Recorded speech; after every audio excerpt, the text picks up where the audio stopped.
Hello mga mommies, for today's video, bali first time kong gagawa ng ganitong Spider-Verse na team na cake. Yung Spider-Verse yan, parang Spider-Man din yata to siya, tapos kulay kulay black siya. Tapos ito na nga, nilalagay ko na yung design.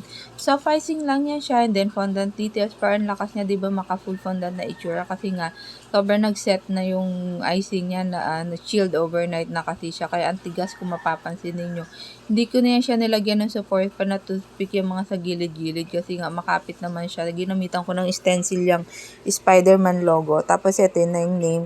Dahan-dahan pa akong maglagay niyan, diba? Kasi nga iniingatan ko baka mabagsakan. And then kung mapansin nyo, parang matigas-tigas siya, diba?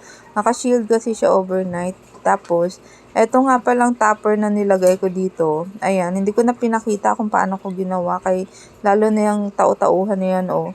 Medyo maubusan kasi ng memory lalo yung cellphone ko kapag binidyo ko pa yan paano ko ginawa. So, kinagabihan ko yan ginawa. Buti nag-set pa din siya kahit pa paano. Tapos, ayan, meron nga pala to siyang spider web pa, nalimutan ko. Pinick up lang ni customer tong cake na to. Tapos, ayan, dahan-dahan ako maglagay, and then, aksidente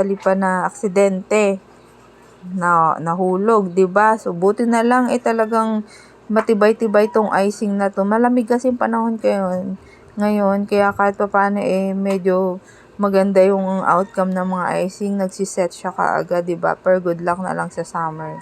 So ito na nga, ganyan lang yung design niya, non-edible print, and then yung sobrang building na nasa gilid, inilagay ko na din lang sa taas kahit wala doon sa inspo.